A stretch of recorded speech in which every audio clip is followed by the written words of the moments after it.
Okay, anyone who's seen my show knows I have a soft spot for this thing.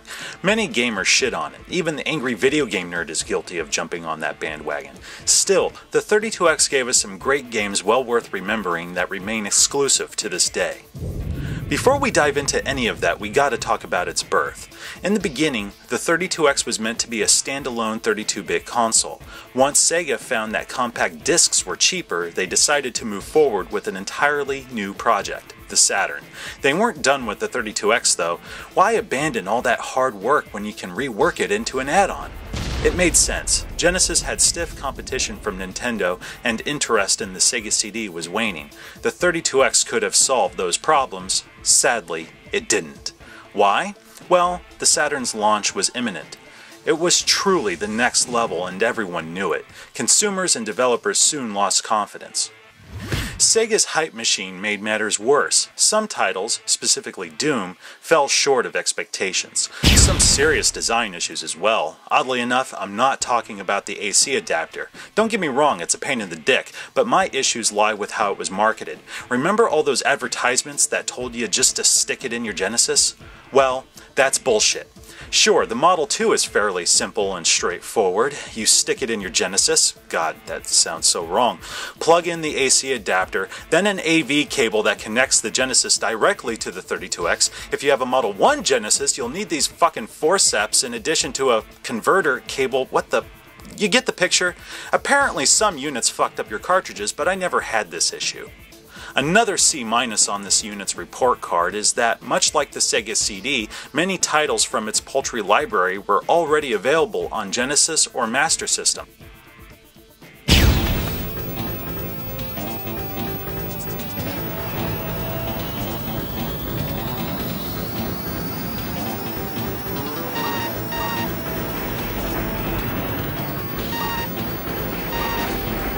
There are great improvements, mind you. Afterburner's kick ass, easily my favorite port. For the longest time, I had only played Afterburner on Master System or Afterburner 2 on Genesis. While the graphics may be dated, they're still a sight to behold.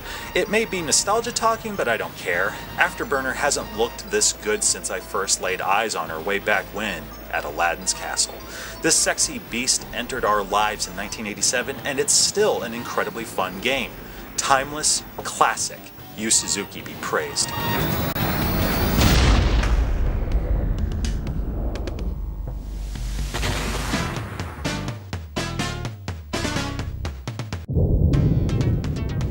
Fight. Outstanding. Round one. Fight.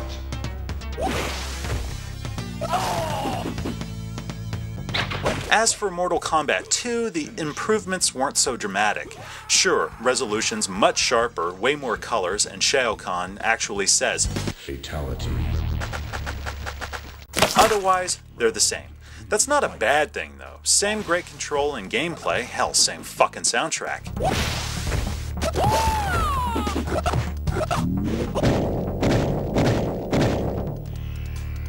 Fight.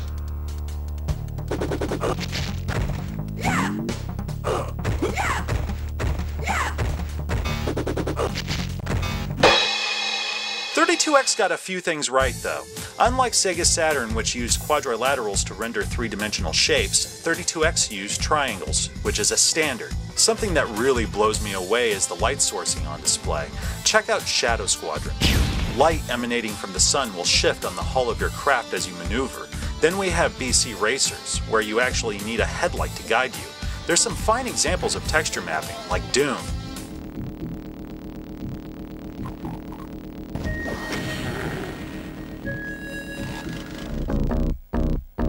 Yeah, many fans were disappointed with this one. I suppose they were expecting something more faithful to the PC original.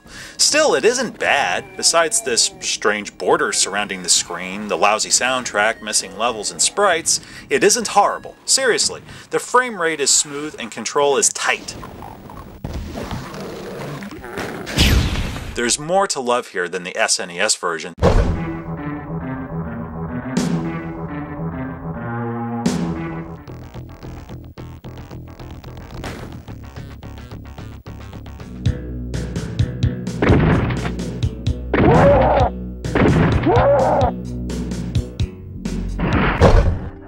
I'll be fair, this is a decent port. All levels are present and the soundtrack's stellar. However, the choppy frame rate's hard on the eyes and the control is shit. I mean, sluggish doesn't quite cover it.